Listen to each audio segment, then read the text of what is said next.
My dear students, आप सभी का स्वागत है। स्टूडेंट्स, आप लोगों का आज ही एग्जाम होने वाला है जून सेशन वाले स्टूडेंट्स के लिए, और बाकी दिसंबर सेशन वाले आप लोग हैं तो आप लोग इसे जल्दी से प्रिपरेशन कर लीजिए। देखिए, ये आपका टाइटल कोड है BSOG 176, अर्थव्यवस्था एवं समाज। क्या? अर्थव्यवस्था एवं समाज। इसका ये है मोस्ट इम्पोर्टेंट क्वेश्चन आंसर जो आपके एग्जाम में बहुत अच्छे मार्क्स दिलाएंगे। इसमें हुआ ये है, सॉल्व है 5 इयर्स के PYQ, जो इग्नू जून एग्जाम और दिसंबर एग्जाम 2026 के लिए बहुत ही यूजफुल है।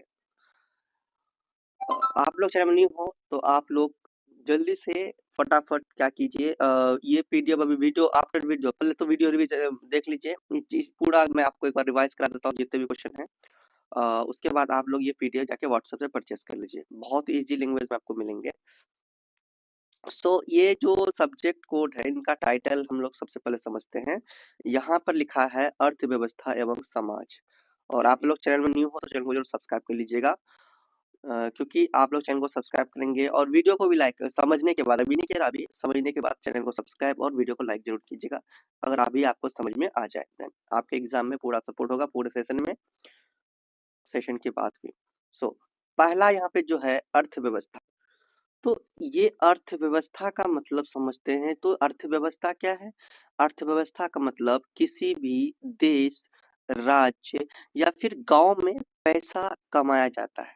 अर्थव्यवस्था क्या कि गांव में, समाज में क्या किया जाए, पैसा कमाया जाता है। जैसे कि वस्तु कैसे बनाई जाती है, लोगों तक कैसे पहुंचती है। मान लो कि इस अर्थव्यवस्था में ऐसे हैं कि जो गरीब लोग हैं हमारे देश के, जो भी गरीब ही क्या, कोई भी लोग पैसा कमाने के लिए कुछ भी करते हैं, कोई भी काम करते हैं ना, पैसे कमाने के लिए कुछ भी करते हैं। तो पैसे कमाने के लिए रोजगार, जॉब करना, है ना, मजदूरी करना, कुछ भी, जो भी चीज ऐसा हो जिससे हम लोग पैसा अर्न कर पाए, तो पर पैसा अर्न कर कमाने के लिए, है ना, किए गए व्यवस्था को हम लोग अर्थव्यवस्था कहते हैं। ठीक है, तो इसमें हम लोग पैसा कमाने पर फोकस करते हैं, जिससे हमारा पूंजी, हमारे घर की इनकम अच्छा हो और हमारे देश का इनकम अच्छा हो। तो ये हमारा क्या है, अर्थव्यवस्था। हम अच्छा कमाएंगे तो हमारा देश में भी तरक्की होगा। ये समाज क्या है, आपने तो अर्थव्यवस्था समझा। जैसे मान लो कि किसान क्या करता है, गेहूं का उत्पादन करता है, तो व्यापारी गेहूं खरीद कर बाजार तक लाता है। ठीक है, जो यहाँ पर किसान गेहूं का खेती किया, गेहूं से उससे कोई खरीद लिया, ठीक है, और उससे फिर जो खरीदा उससे फिर और कोई खरीद लिया। तो ये सब क्या होता है, ये अर्थव्यवस्था है। मतलब काम करने का, पैसा कमाने का जो विधि है, पैसा कमाने का जो टेक्निक है, ये अर्थव्यवस्था ही कहलाएगा। ठीक है, समझ में आ रहा है? अगर इजी लैंग्वेज में समझे तो वस्तुओं और सेवाओं के उत्पादन, वितरण और उपभोग से जुड़ी गतिविधि क्या होता है, अर्थव्यवस्था होता है। ठीक है, सो हम लोग अर्थव्यवस्था समझ गए। अब थोड़ा हम लोग ये ध्यान देते हैं कि समाज क्या है। तो समाज समाज उन व्यक्तियों और समूहों का क्या है, संगठित समुदाय है, जो परस्पर संबंधों, नियमों और संस्थाओं के माध्यम से जुड़े होते हैं। ठीक है, किससे? संबंधों से, नियमों से और संस्थानों से क्या होते हैं, संस्थाओं से जुड़े होते हैं। इसका अध्ययन सोशियोलॉजी के रूप में होता है। जैसे कि समाज में कौन कौन हो सकते हैं, परिवार हो सकते हैं, परिवार का एक समाज है, शिक्षा का समाज, धर्म का समाज, संस्कृति का समाज, सामाजिक संस्थान का समाज। तो ये है आपका, समझ में आ रहा है? तो ये आपने क्या समझा, अर्थव्यवस्था और समाज। तो अब हम लोग क्या करते हैं, क्वेश्चन आंसर को देखते हैं। तो क्वेश्चन आंसर को देखने से पहले ना स्टूडेंट्स, हम आपको एक बार PYQ क्वेश्चन जो दिसंबर 25 में एग्जाम हुआ है, जस्ट कुछ महीना पहले, उनका क्वेश्चन पेपर दिखाता हूँ, वो पैटर्न दिखाता हूँ। सेम वही पैटर्न आपका रहने वाला है। आप लोग देखिए, समझिए। ये देखिए, आपका क्वेश्चन पेपर है दिसंबर 2025 का, जिसका टाइटल है आपका अर्थव्यवस्था और समाज। ये जो आपका एग्जाम होगा, 3 घंटे का स्टूडेंट्स आपका एग्जाम होगा। इसमें जो आपके मार्क्स मिलेंगे वो 100 मार्क्स मिलेंगे। ठीक, और पूरा क्वेश्चन पेपर में से टोटल 5 ही प्रश्नों का जवाब देना है, 400 वर्ड्स में। 400 वर्ड्स का मतलब 4 से 5 पेज। ठीक है, 4 से 5 पेज में आपको क्या करना है, जवाब देना है। ये 400 वर्ड्स का। ठीक है, क्योंकि देखिए एक क्वेश्चन में आपका 20 मार्क्स दिया जा रहा है, एक क्वेश्चन में 20 मार्क्स। तो 20 मार्क्स के लिए आपको 4 से 5 पेज में लिखने हैं। और ये कैसे लिखा जाएगा अगर आपको समझ नहीं आता है, आंसर लिखने में दिक्कत होता है, 4-5 पेज नहीं पूरा पाते हैं एक क्वेश्चन का, तो आपके लिए वीडियो बनाया हुआ है, डिस्क्रिप्शन में शायद मैं लिंक दे दूंगा, या फिर आप सर्च करेंगे कि इग्नू में आंसर कैसे लिखें प्रेम सर, तो वहां पे आपको ये चीज मिल जाएंगे। ठीक, ये क्वेश्चन आपका देखिए पूछा गया है, तात्विकवादी अर्थव्यवस्था पर कार्ल पॉलियनी के परिप्रेक्ष्य की चर्चा कीजिए, इसमें 20 मार्क्स। देन सेकंड नंबर देखिए, ये सब क्वेश्चन मैं आपको दिखा रहा हूँ, ये पूछा गया कि मुद्रा की धारणा की सीमेल के दृष्टिकोण से के संदर्भ में क्या कीजिए, व्याख्या कीजिए, इसमें भी 20 मार्क्स के 2 क्वेश्चन यहाँ है। तीसरा नंबर में सामाजिक सांस्कृतिक विकास की समझ के प्रमुख उपागमों की क्या कीजिए, चर्चा कीजिए, 20 मार्क्स। समाजवाद समानता लाता है, ये कैसे लाता है भाई, चर्चा कीजिए, 20 मार्क्स। पशुचारकों द्वारा सामना की जाने वाली प्रमुख समस्याओं को रेखांकित कीजिए, इसमें भी क्या 20 मार्क्स। तो यहाँ सभी क्वेश्चन कितने मार्क्स के दिख रहे हैं, 20 मार्क्स के। श्रम विभाजन से आप क्या समझते हैं, उत्पादन प्रक्रिया में इसके महत्व बताइए। श्रम विभाजन जो खेती बाड़ी जो करते हैं, मजदूरी करते हैं, श्रम विभाजन होता है ना, तो यहाँ पे उनके बारे में पूछा गया है। वाशिंगटन समिति में निहित प्रमुख विचारों की व्याख्या कीजिए, ये भी 20 मार्क्स। देन 8वां नंबर में आर्थिक वितरण तथा विनिमय पर समाजशास्त्री परिप्रेक्ष्यों की व्याख्या कीजिए, 20 मार्क्स। तो मतलब टोटल 8 क्वेश्चन पूछा गया है, जिसमें से सिर्फ 5 क्वेश्चन का जवाब देना है, ठीक है। और इस तरह से एक क्वेश्चन को 4 से 5 बीच में लिखना है। और देखिए कितना अच्छा से आपने देख लिया, यही आपका पैटर्न होने वाला, समझ गए। चलिए हम लोग आप क्वेश्चन आंसर को देखते हैं। मैं आपको जो क्वेश्चन आंसर करवाने जा रहा हूँ, ये बहुत ही इंपॉर्टेंट है, समझ में आ गया, बहुत ही इंपॉर्टेंट क्वेश्चन है। समाज, संस्कृति और अर्थव्यवस्था के मध्य संबंधों की जांच कीजिए। मतलब कि समाज क्या है, संस्कृति क्या है और अर्थव्यवस्था क्या है, तीनों तीनों का क्या संबंध है भाई, तीनों का क्या संबंध है, चलिए समझते हैं। समाज, संस्कृति और अर्थव्यवस्था तीनों एक दूसरे से गहराई से क्या हुए हैं, जुड़े हुए हैं और परस्पर प्रभाव डालते हैं, एक दूसरे पर प्रभाव डालते हैं। समाज मानव समूहों और उनके आपसी संबंधों का क्या है, संगठन है। तो समाज क्या है भैया, मानव समूह और उनके आपसी संबंधों का संगठन है, जिसमें विभिन्न संस्थाएं आ जाते हैं, जैसे कि समाज में परिवार, शिक्षा, धर्म, ठीक है, ये सब आ जाते हैं आपके। अब बात करते हैं संस्कृति की, तो संस्कृति समाज की जीवन शैली है ना, और परंपराएं, मूल्य, भाषा और विश्वास को ये करते हैं, क्या करते हैं, दर्शाते हैं, संस्कृति। वहीं अर्थव्यवस्था की बात करें तो ये संसाधनों के उत्पादन, अर्थव्यवस्था क्या होगा, संसाधन, कोई भी चीजों का उत्पादन करना, उनसे पैसा कमाना, ठीक है। उत्पादन क्या है, अर्थव्यवस्था संसाधनों के उत्पादन, वितरण और उपभोग की प्रक्रिया से संबंधित होती है, ठीक। अब देखो, अब समझ में आ गया तीनों का अलग अलग मीनिंग। और उसके बाद संस्कृति का अर्थव्यवस्था पर क्या है, सीधा प्रभाव पड़ता है ना। अगर संस्कृति अगर सही रहेगा, अच्छा काम होगा, सही धर्म के अकॉर्डिंग काम होगा, तो यहाँ समाज के अकॉर्डिंग काम होगा, तो अर्थव्यवस्था भी अच्छा काम करेगा। लोगों की मान्यताएं और परंपराएं यह निर्धारित करती है कि वे क्या उत्पादन करेंगे, है ना, सही बात है। आपकी मर्जी है ना, तो आप क्या उत्पादन करना चाहते, क्या किस चीज का बिजनेस करना चाहते हो, है ना, जिससे आपको अधिक अधिक फायदा हो। क्या उपभोग करेंगे, उदाहरण के लिए त्योहारों के समय वस्त्र वस्त्र का उत्पादन कर रहे हैं, है ना, मिठाइयों का, सजावटी वस्तुओं की, है ना, ये सब डिमांड है, तो उस चीज का उत्पादन कर रहे हैं, जिससे अगर आर्थिक क्या हो, गतिविधियां तेज हो। दूसरी ओर अर्थव्यवस्था भी समाज और संस्कृति को क्या करती है, प्रभावित करती है। संस्कृति अर्थव्यवस्था समझ में आ गया। फिर यहाँ पे है क्या भाई, अर्थव्यवस्था समाज और संस्कृति को क्या करते हैं, प्रभावित करते हैं। आर्थिक विकास से क्या होता है, लोगों का जो जीवन है, जीवन स्तर क्या होता है, सुधरता है, मतलब वो गरीबी रेखा से बाहर होता है, उनका घर सिचुएशन सही होता है।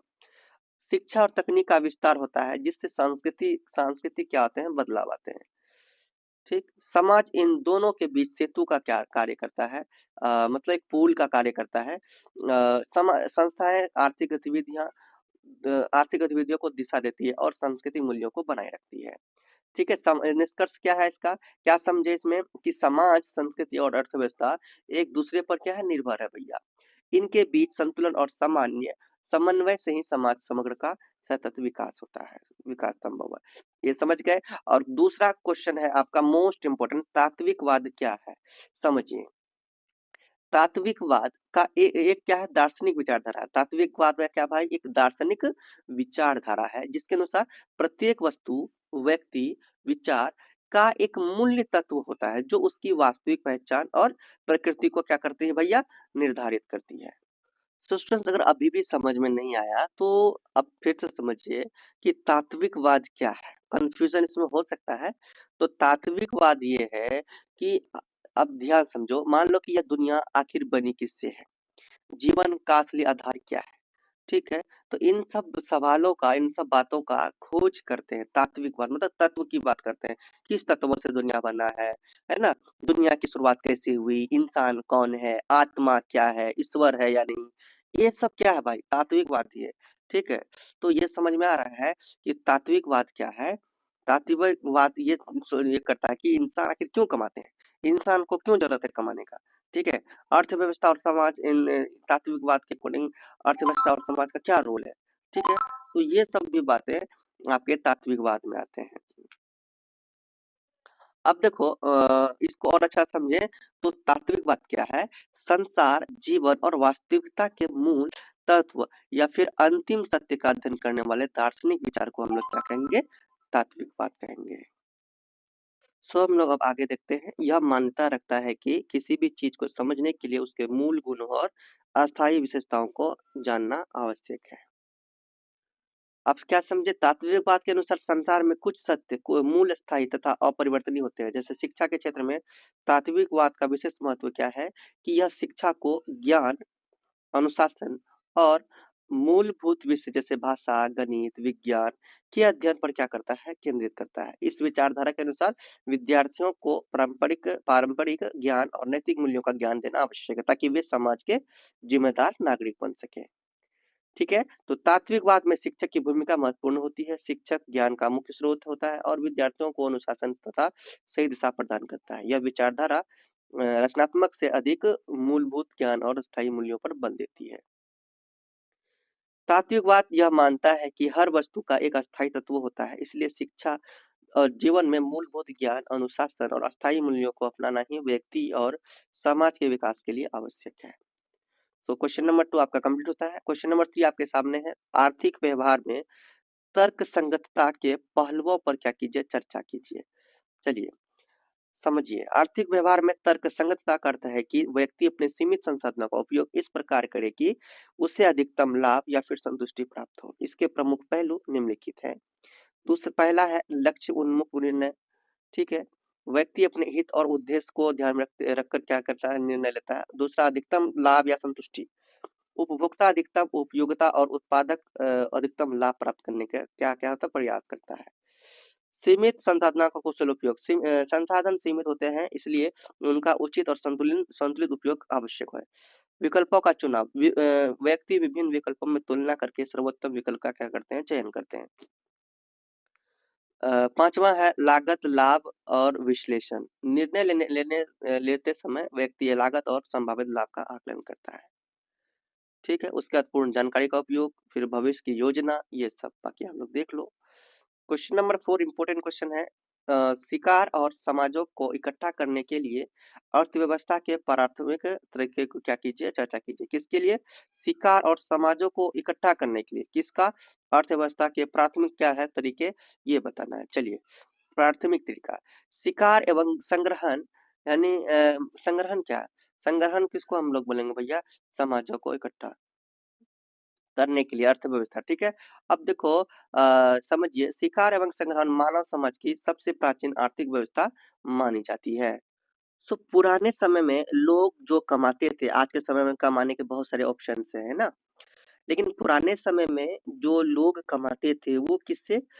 शिकार करके कमाते हैं, संग्रहण करके कमाते थे, है ना? शिकार एवं संग्रहण, तो ये ऐसे ही करके कमाते थे, घूम घूम कर, है ना? किसी जीव को मार कर क्या करते थे? शिकार करते थे, उसको खाते, उससे खाते थे, पीते थे। ठीक है, उनका कोई बड़ा लक्ष्य नहीं था।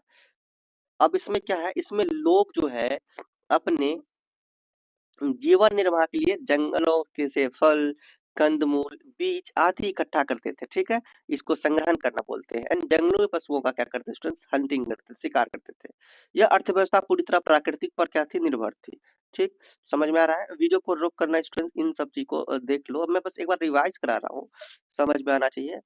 बाकी ये पीडीएफ आपको परचेस करना है। पशुचारण के रूपों की विवेचना कीजिए। किसके? पशुचारण के।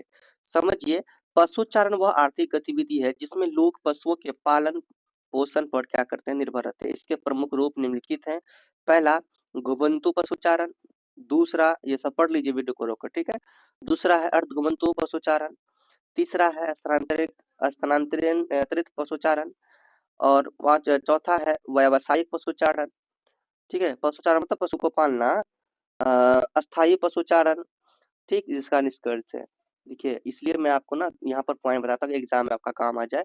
ठीक, ये सब पॉइंट बता रहा हूँ, टाइम नहीं ना है इसीलिए। तो क्वेश्चन नंबर 6 है आपका इंपोर्टेंट क्वेश्चन, कृषक अर्थव्यवस्था की विशेषताओं का परीक्षण कीजिए। कृषक अर्थव्यवस्था, जो कृषि करके पैसा कमाते हैं, कृषक व्यवस्था वह अर्थव्यवस्था है जिसमें अधिकांश लोग कृषि पर निर्भर होते हैं और उत्पादन मुख्यतः जीवन निर्वाह के लिए किया जाता है। इसकी प्रमुख विशेषता क्या है कि ये जीवित जीविका आधारित उत्पादन है। ठीक है, और देखिए वीडियो को रोक रख कर मैं ये पढ़ रहा हूँ ना, आप वीडियो को रोक कर ये सब भी पढ़ने की कोशिश करो। ठीक है, टाइम कम है इसलिए थोड़ा मैं जल्दी कर रहा हूँ, बहुत सारे स्टूडेंट, बहुत सारे सब्जेक्ट कोड है, सबको देखना पड़ रहा है। ठीक, तो चलो आप लोग ये तो परचेस कर लो तो बहुत अच्छा है। दूसरा है छोटी भूमि जोत, जो भी सब्जेक्ट कोड है ना आप जाके व्हाट्सएप से परचेस कर लो, इजी लैंग्वेज में मिलेगा और बहुत अच्छा आपको नोट्स मिलेगा। ठीक है, मजा आएगा। चलो, दूसरा है छोटी भूमि जोत, किसानों के पास सामान्यतः छोटी छोटी भूमि होती है। परिवार आधारित श्रम, और चौथा है आपका पारंपरिक तकनीकों का उपयोग, प्रकृति पर निर्भरता, सीमित पूंजी का संसाधन, अतिरिक्त उत्पादन का अभाव, सामाजिक और सांस्कृतिक प्रभाव। ठीक, इस तरह से कृषक अर्थव्यवस्था में उत्पादन कम होती है और जोखिम अधिक होता है। सही बात है ना। अगर बाढ़ आ गया, भूकंप आ गया, बाढ़ आ गया है ना, तो बाढ़ आने पर क्या होता है भैया, क्या या तो फिर गर्मी अधिक पड़ गई तो सूख जाता है, या फिर बाढ़ के प्रकोप से ढह जाता है, तो इससे बहुत नुकसान भी होता है, बहुत चुनौती है, जोखिम बड़ा है ये अर्थव्यवस्था। चलिए आगे बढ़ते हैं। अगला है इम्पोर्टेंट क्वेश्चन, समाजवाद की पूर्व अपेक्षाओं की विवेचना कीजिए। समाजवाद एक ऐसी व्यवस्था है जिसमें संसाधनों का समान वितरण और सामाजिक न्याय पर बल दिया जाता है। इसके सफल कार्यान्वयन के लिए कुछ आवश्यक पूर्वेक्षाएं होती है। कौन कौन? सामाजिक समानता की भावना, आप वीडियो रोक के ये पढ़िए। आर्थिक असमानता का नियंत्रण, सशक्त और उत्तरदायी राज्य, शिक्षा और जागरूकता, सहयोग और सामूहिकता की भावना। छठा, उद्योगों और संसाधनों पर सामाजिक नियंत्रण, नैतिक मूल्यों पर विकास, लोकतांत्रिक व्यवस्था। ठीक है, देख लिए स्टूडेंट्स, आप लोग अभी तक चैनल को सब्सक्राइब नहीं किए हैं, कीजिए, बहुत यूजफुल है ना। तो की करना पड़ेगा सब्सक्राइब, क्योंकि देखिए आप लोग सपोर्ट नहीं करेंगे तो आगे कैसे बढ़ेंगे, है ना। आप लोग सपोर्ट करो, सब्सक्राइब करो, चैनल आगे बढ़ेगा। 50 के पहुंचाओ जल्दी जल्दी, डिजिटल बोर्ड में भी पढ़ाएंगे ना फिर। देखो अभी तक हमने डिजिटल बोर्ड नहीं लिया, मोबाइल से ही पढ़ा रहा हूँ, बताओ, है ना। चलो, क्वेश्चन नंबर 8 है आपका, विकास के, क्वेश्चन पर फोकस करो, बहुत इंपॉर्टेंट क्वेश्चन है। विकास के सामाजिक सांस्कृतिक आयामों का क्या कीजिए, परीक्षण कीजिए। चलिए, विकास केवल आर्थिक वृद्धि तक सीमित नहीं है, बल्कि इसमें सामाजिक और सांस्कृतिक परिवर्तन भी शामिल होते हैं। इसके प्रमुख आयाम क्या है, निम्नलिखित है।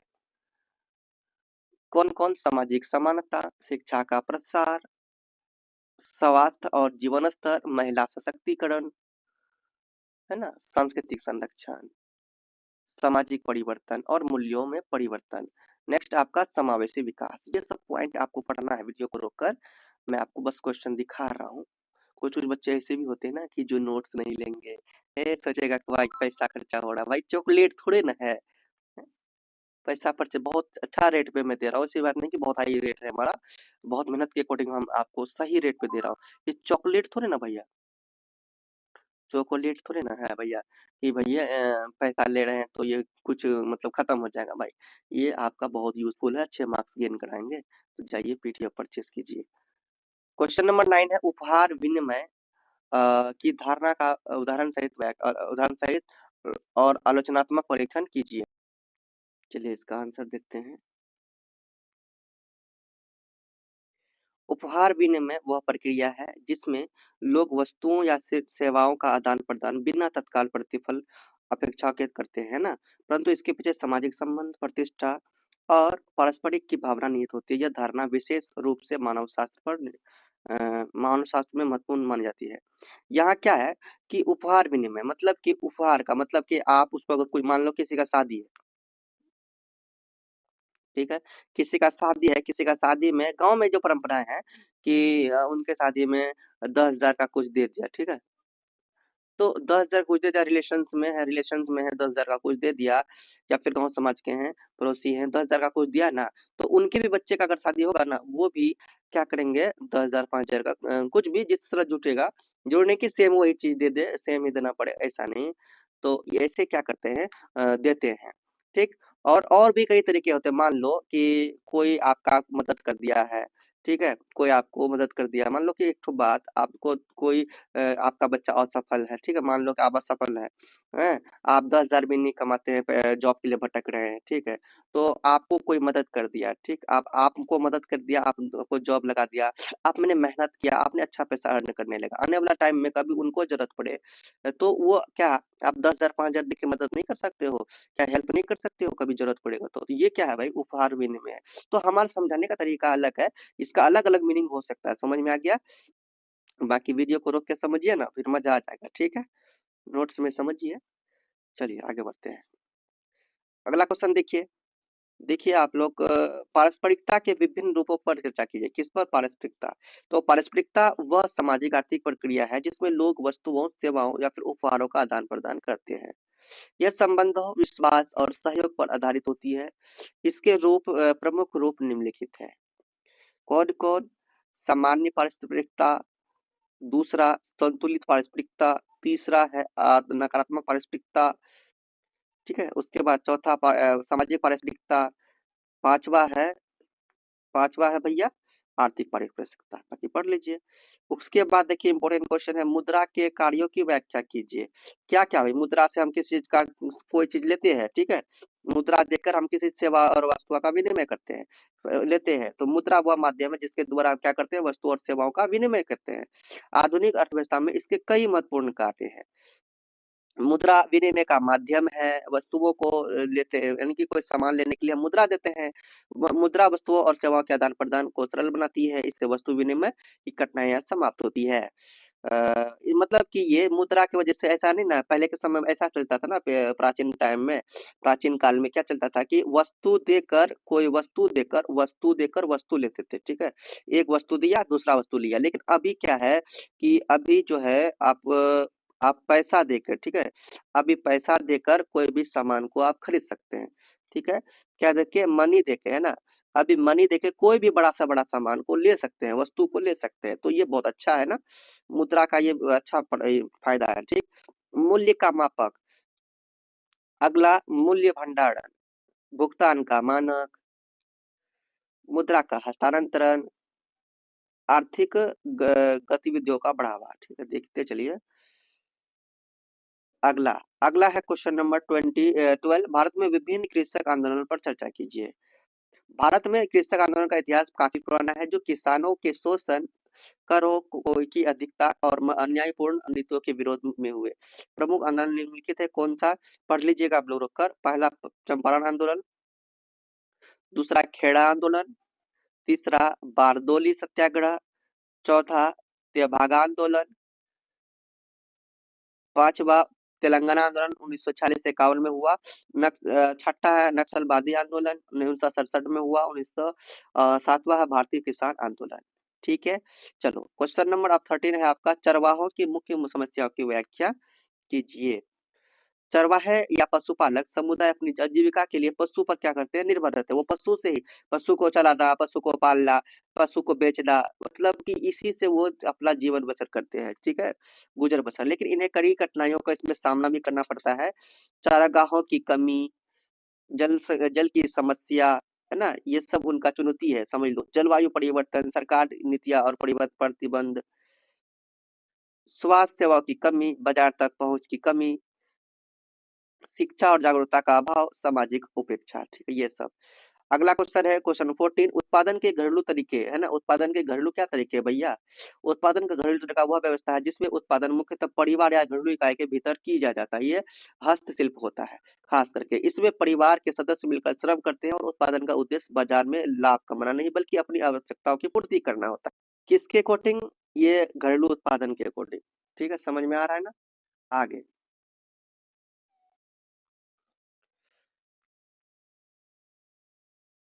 आगे आप लोग पढ़िए, पढ़िए भाई, टाइम नहीं है इसके लिए, सॉरी। समाजवाद के विभिन्न स्वरूपों की विवेचना कीजिए। समाजवाद एक ऐसी आर्थिक सामाजिक विचारधारा है जिसका उद्देश्य समानता, सामाजिक न्याय और संसाधन का न्यायपूर्ण वितरण सुनिश्चित करना है। इसके प्रमुख स्वरूप क्या-क्या है? लोकतांत्रिक समाजवाद, दूसरा मार्क्सवादी समाजवाद, तीसरा क्रांतिकारी समाजवाद,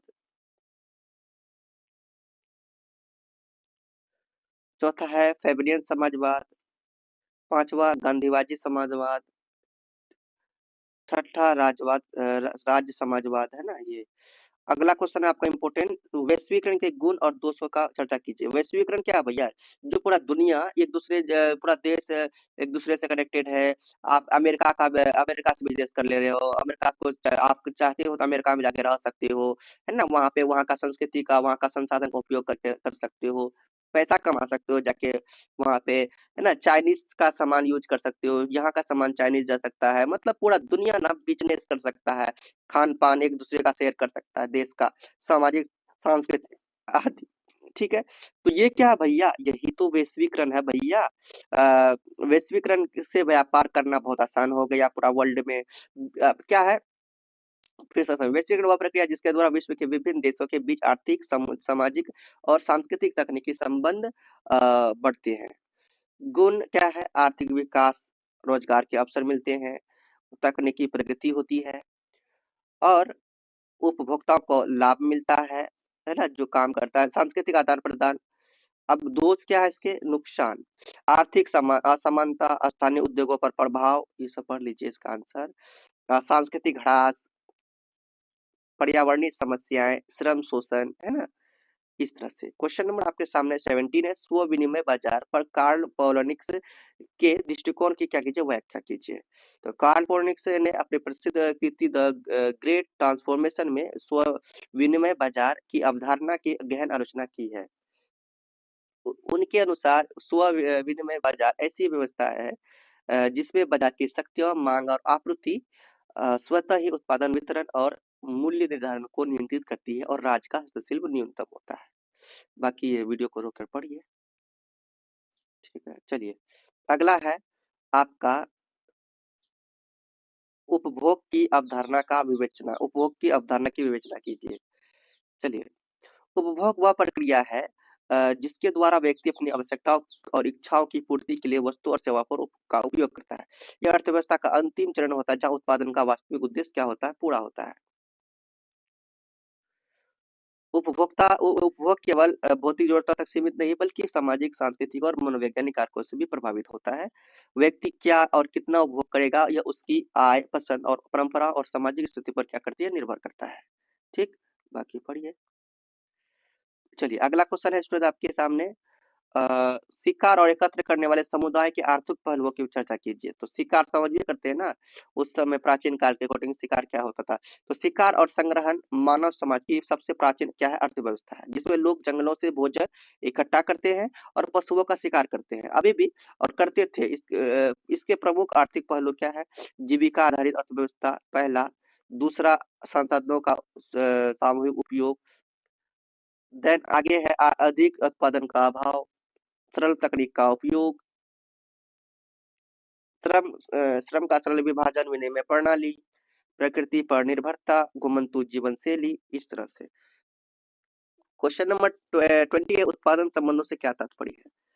चलिए, उत्पादन संबंध से तात्पर्य उन सामाजिक और आर्थिक संबंधों से है जो उत्पादन प्रक्रिया के दौरान लोगों के बीच स्थापित होते हैं। यह संबंध इस बात को निर्धारित करते हैं कि उत्पादन के संसाधनों जैसे कि भूमि, श्रम, पूंजी पर किसका नियंत्रण है और उत्पादन से प्राप्त लाभ वितरण कैसे होगा। यह अवधारणा विशेष रूप से कार्ल मार्क्स के विचारों से जुड़ी है। कार्ल मार्क्स के अकॉर्डिंग समाज की आर्थिक संरचना उत्पादन संबंधों पर क्या है? आधारित है, जो समाज के अन्य पहलुओं जैसे राजनीति, कानून और संस्कृति को प्रभावित करती है। बाकी देखिए उत्पादन पर संबंधों के प्रमुख पहलू। क्वेश्चन नंबर 21 है, पूंजीवाद के आयामों की व्याख्या कीजिए। तो पूंजीवाद एक ऐसी आर्थिक व्यवस्था है जिसमें उत्पादन के साधनों पर निजी स्वामित्व होता है और लाभ कमाना मुख्य उद्देश्य होता है। इसके विभिन्न आयाम है, आर्थिक आयाम, सामाजिक आयाम, राजनीतिक आयाम, सांस्कृतिक आयाम, वैश्विक आयाम। ठीक है, बस पढ़िए। क्वेश्चन नंबर आपका नेक्स्ट है, भारत में वैश्वीकरण के प्रभाव।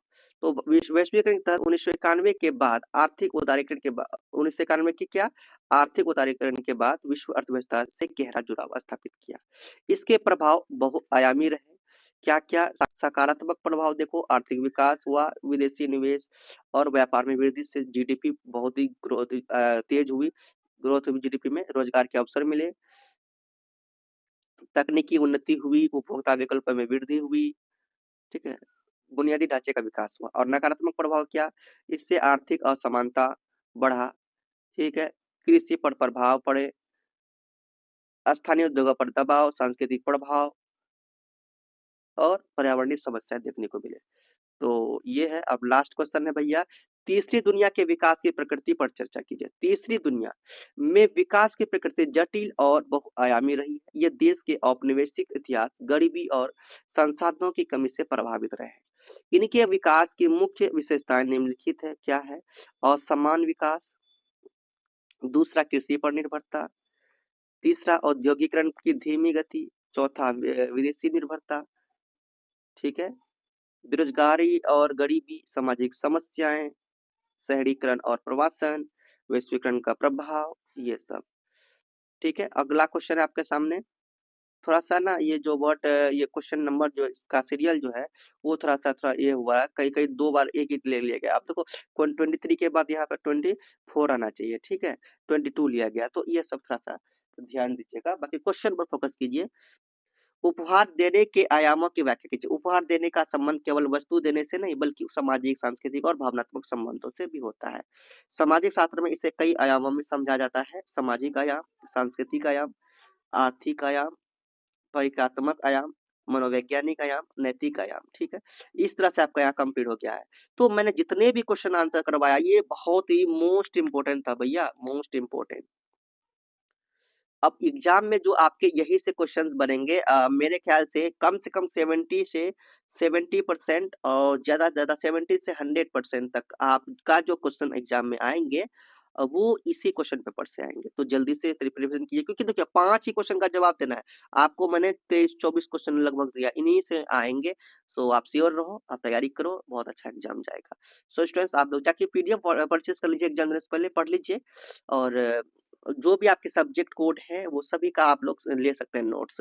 व्हाट्सएप डिस्क्रिप्शन में ये दे दिया गया है। व्हाट्सएप के डिस्क्रिप्शन में क्या दिया गया है, सॉरी व्हाट्सएप के यूट्यूब वीडियो के डिस्क्रिप्शन में व्हाट्सएप नंबर दिया हुआ है, ठीक है। जाइए मैसेज कीजिए और पीडीएफ परचेस कीजिए। तो व्हाट्सएप नंबर यहाँ भी देता हूँ 78700594, ठीक है। चलो चलो स्टूडेंट्स, मिलते हैं नेक्स्ट वीडियो में। बोलिए प्रेम से रहो, प्रेम से पढ़ो, प्रेम से बोलो। All the best.